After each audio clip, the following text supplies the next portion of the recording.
Welcome to the Chris and Sam podcast. Pull up a bar stool and join us for a random conversation, guaranteed to make you think or your money back.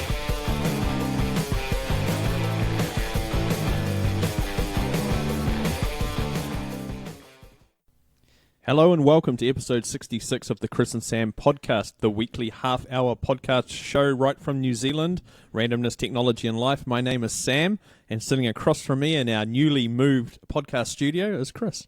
Yes, newly moved. That sounds wrong. It's rearranged. It's the same podcast studio, it's just rearranged. I was trying to make it sound fancy and not let people know that we moved it 2 meters in the direction towards the other end of the garage. Plus rotation.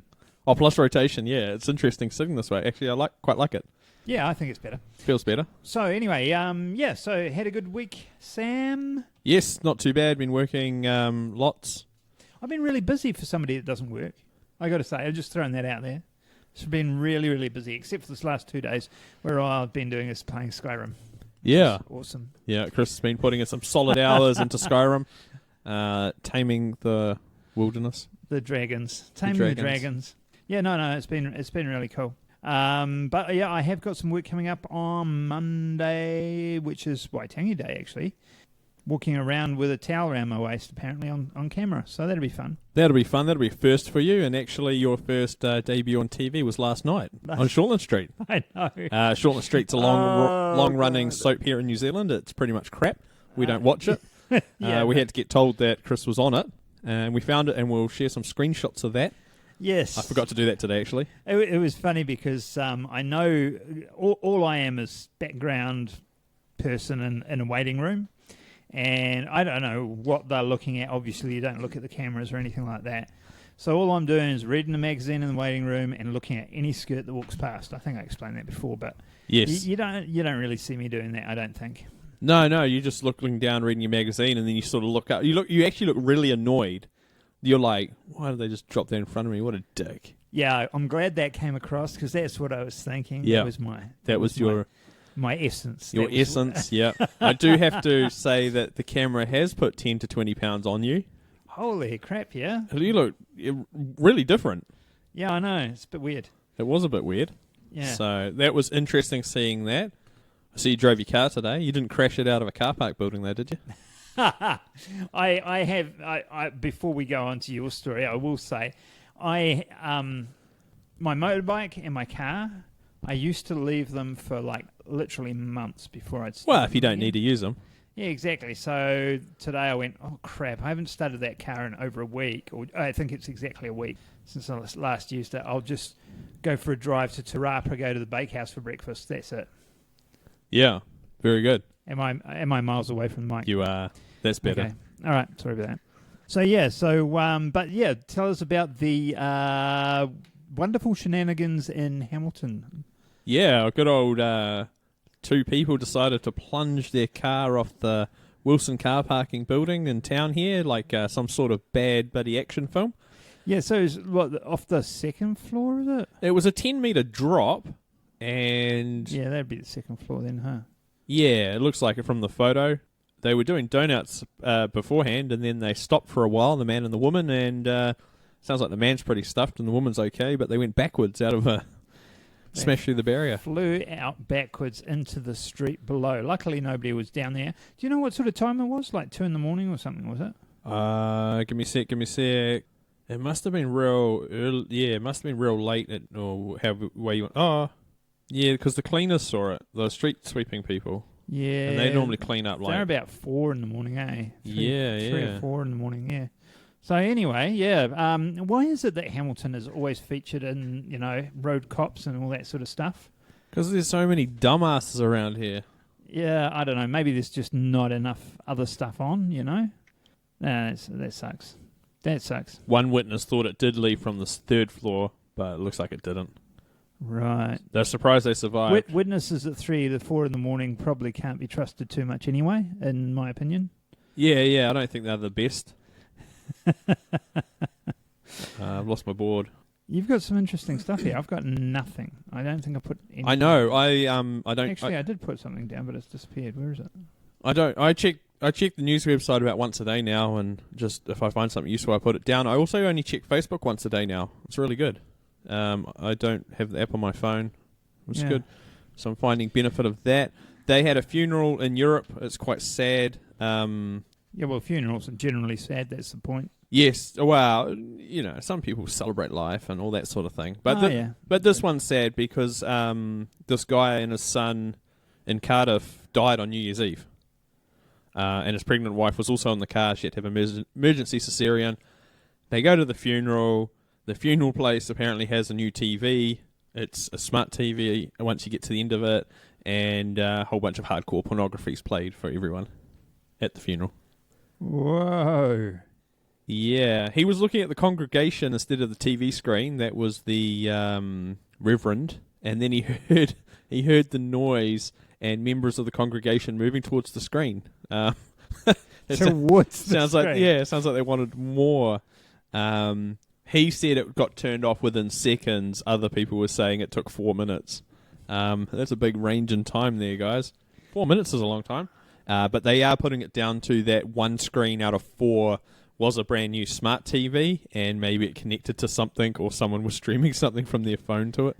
It sounds to me more likely that it's got a USB stuck in the back, and one of the dodgy employees or of the funeral service or the dodgy reverend guy that likes to look at his porn on TV, he forgot to take his I reckon USB it's that one. stick out the back. I'd say it's that one.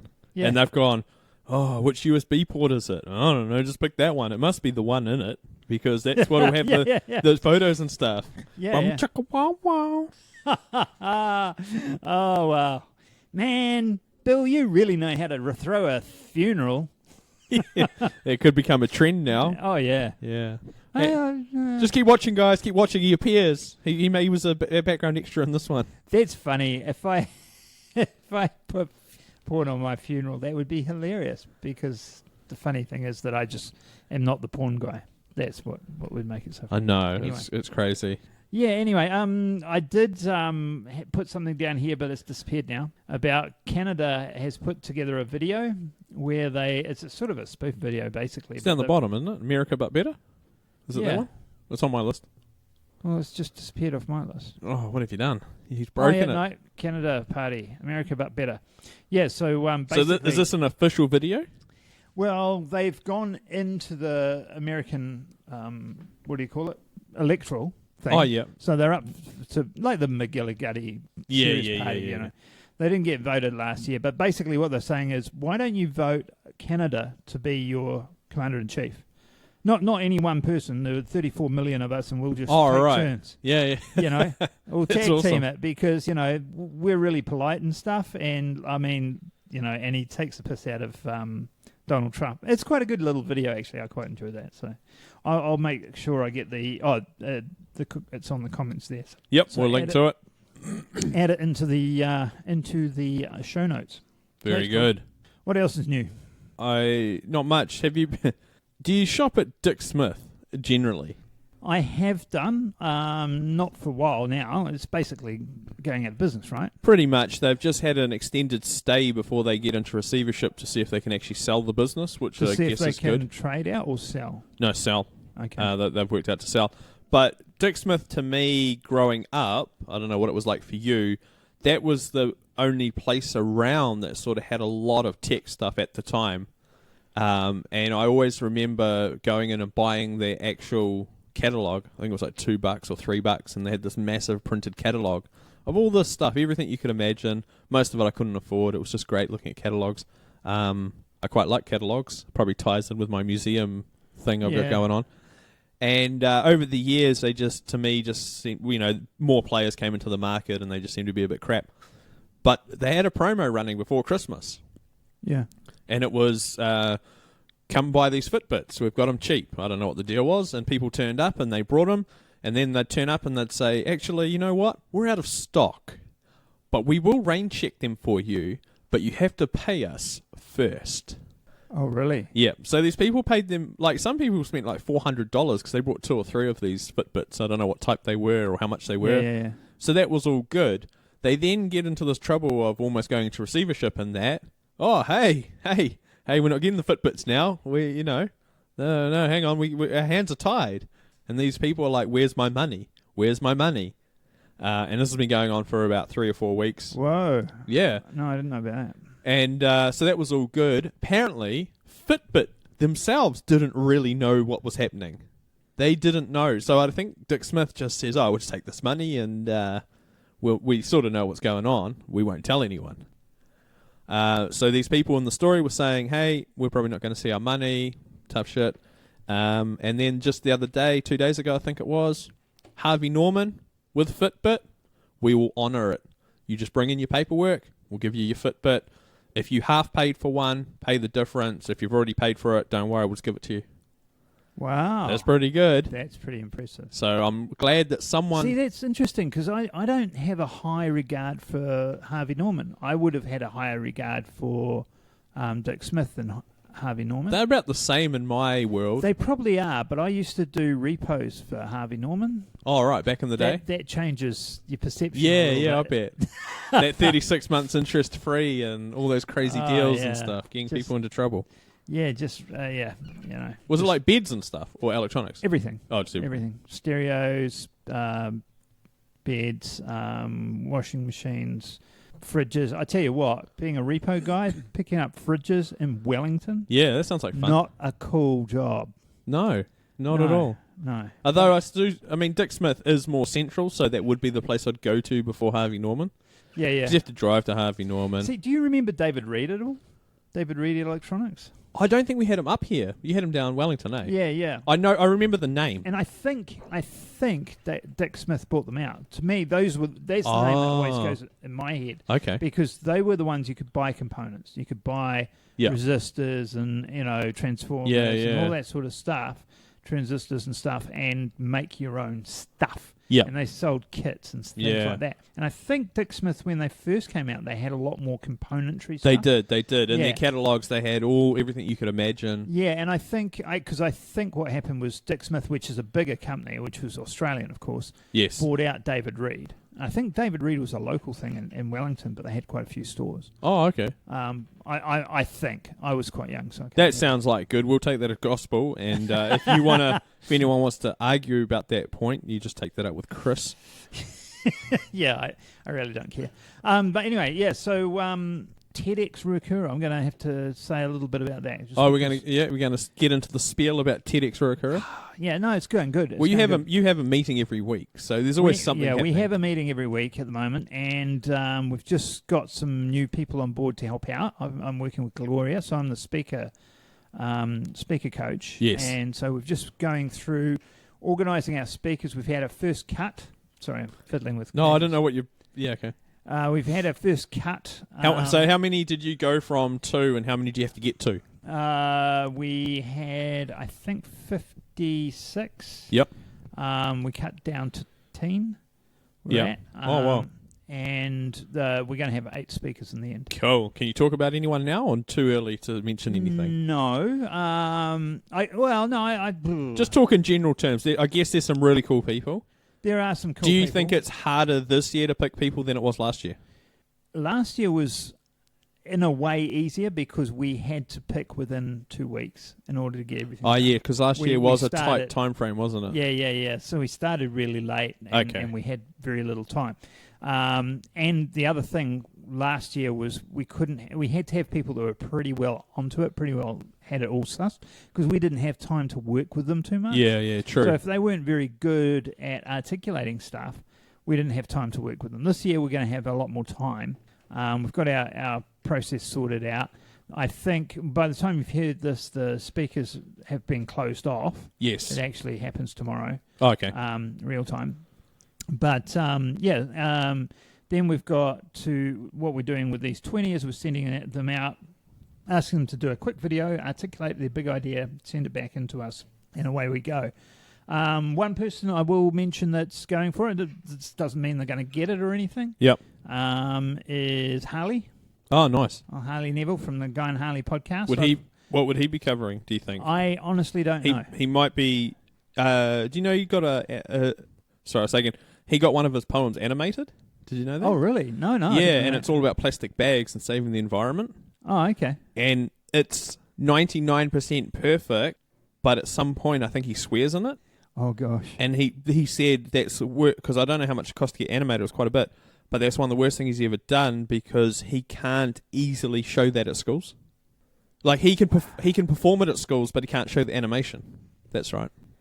What an idiot! It's just that forefoot. yeah. You got to think about your target market and the future.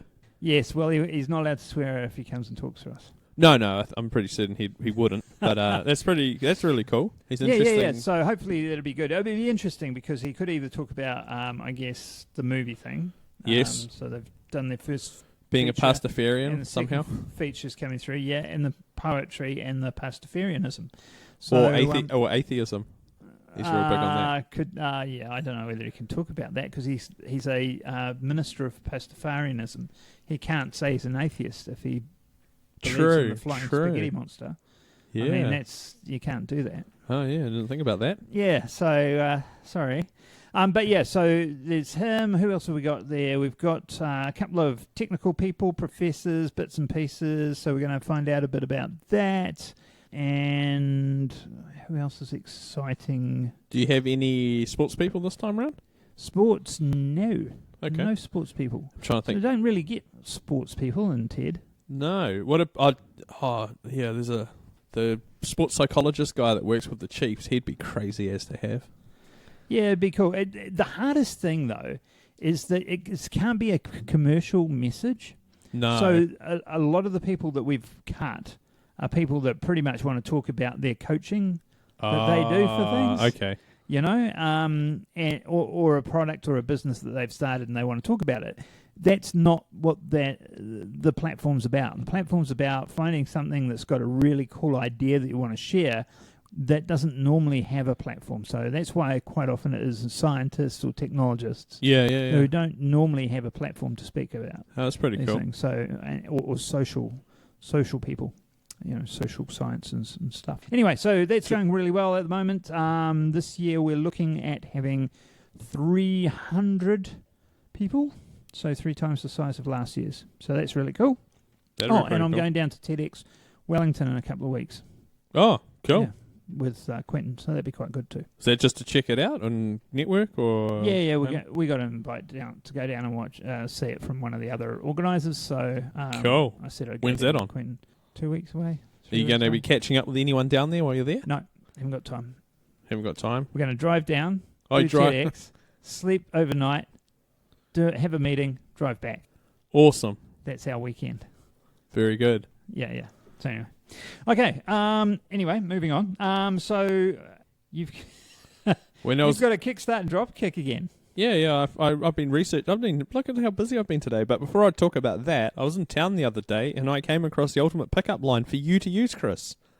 Oh, you said you'd come up with the ultimate. No, I didn't come up with it. I saw it in play. You heard it. Who are the people raising funds at the moment? They're outside Centre Place all freaking day long. Is that Greenpeace? No. Oxfam? One of them. Yeah, I don't know. I This chick's walking towards this guy, and she's hot as, and he just goes straight up to her and he says, "Hi, my name is," insert random name here. "Is it okay if I hold your hand for a little while?" And he's put his hand out, and she held it like a handshake, but didn't let go, and he just held it. And then he started talking to her and giving her the spiel, and she was just like completely freaking hypnotized by this guy.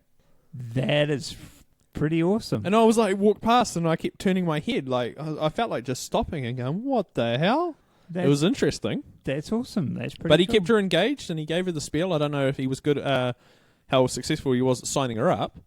But he got to hold her hand. It was an interesting opening comment. Yeah, hey, just wondering if I can hold your hand right now. Wow. Yeah. So there we go, Chris. You should try that. I don't think I can. But anyway, it sounds good. So anyway, I was looking at the latest Kickstarts, and I found one, and I want to know if you think this is a Kickstart or Dropkick. They want $8,000.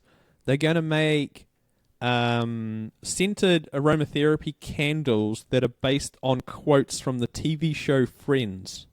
Does that make sense? No, not at all. So they'll have a candle, and it'll have on it Joey, and it'll say, "How you doing?"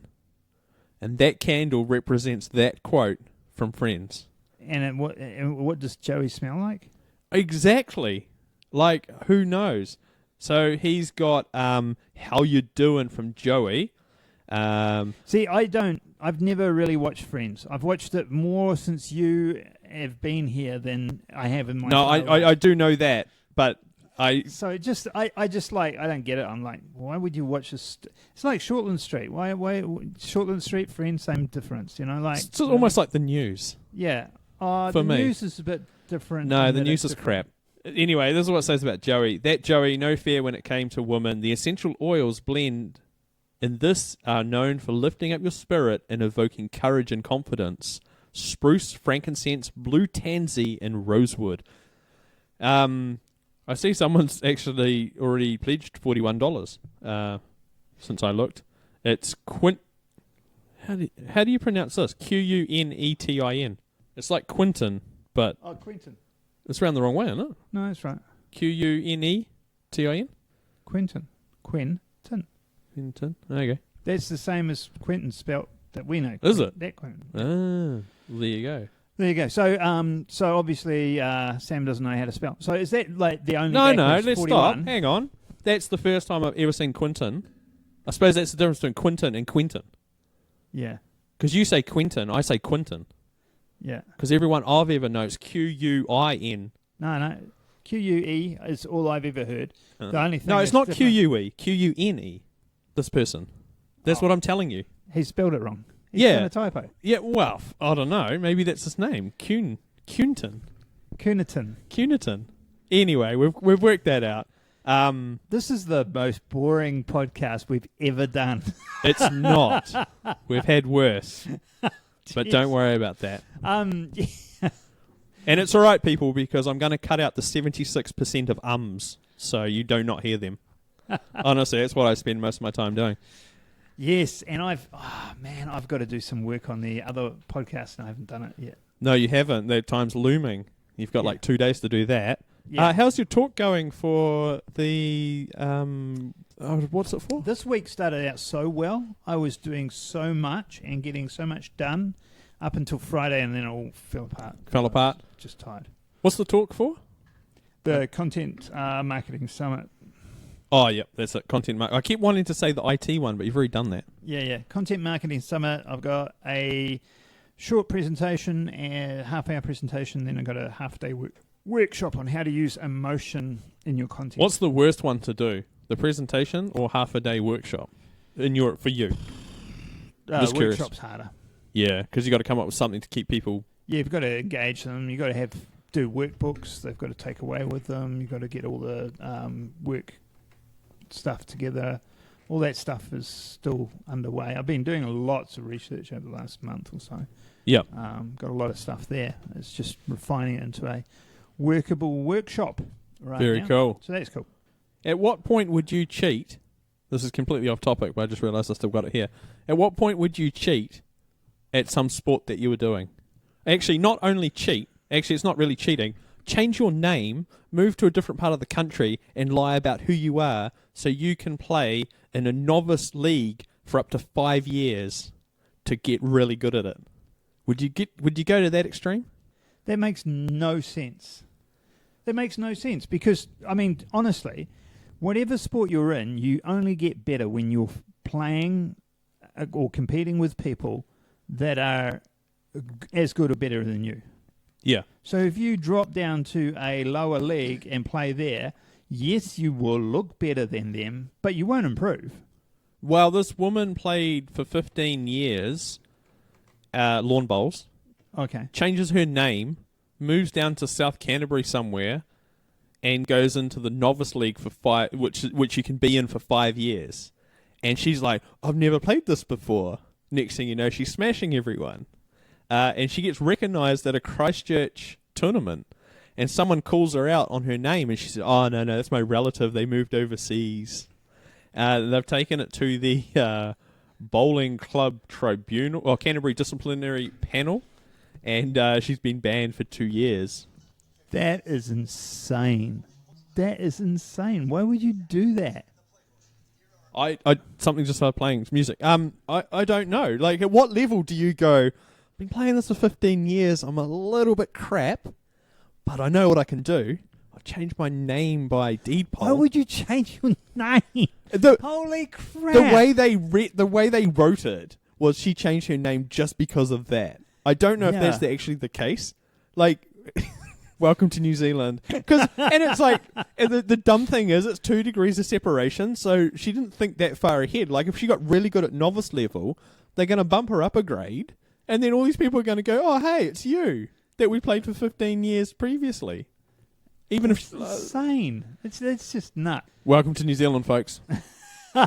We take sport a bit too serious. Some people take sport a bit too seriously. Except the sevens, because we were just looking at the sevens today before we came down. Now, I have been to the Wellington Sevens about, I want to say 5, maybe 6 times, I think. How many of them were a drunken blur for you? Most of them. Yes. Pretty much all of them, really.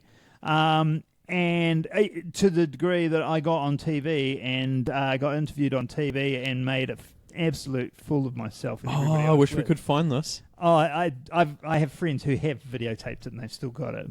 But maybe they've lost it now.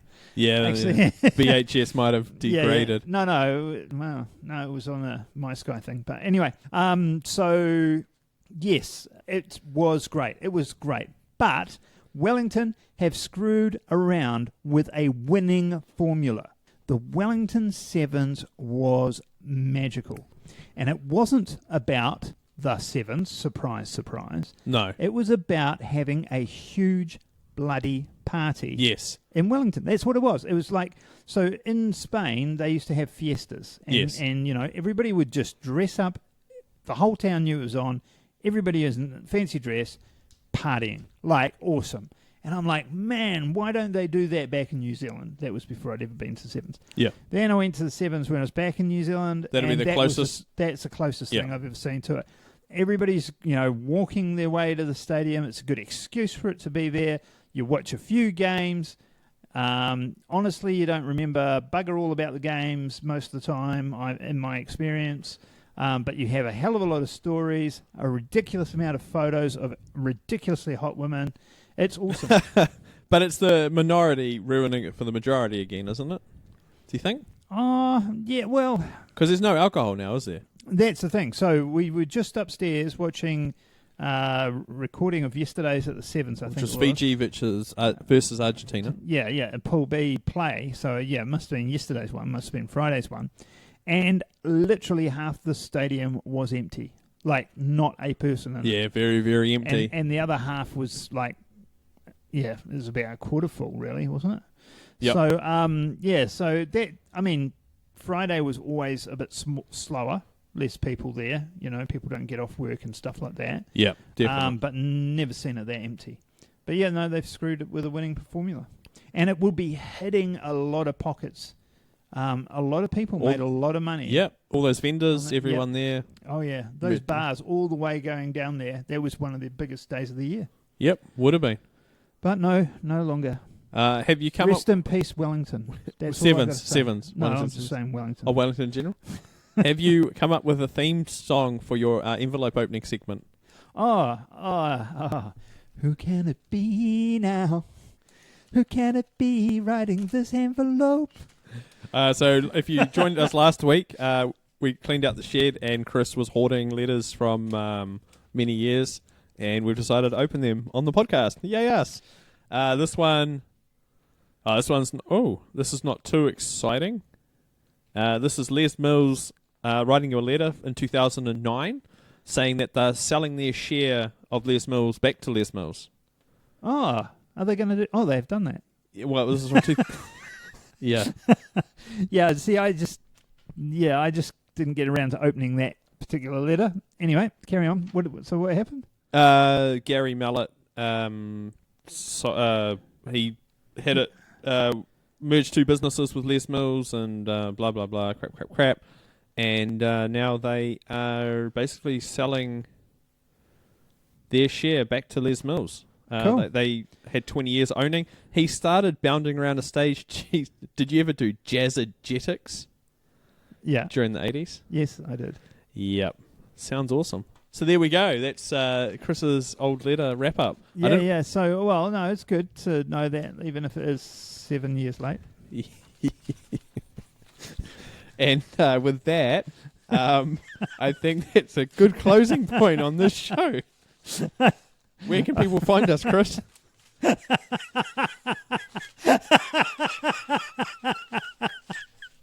Oh, dear. Okay, so people can find us at thechrisandsampodcast.com or at Chris and Sam Pod on Twitter or the Chris and Sam Podcast on Facebook. Come and say hello. Yeah. Send us a message. Tell us what you like, what you don't like, what we should be talking about, all that sort of stuff.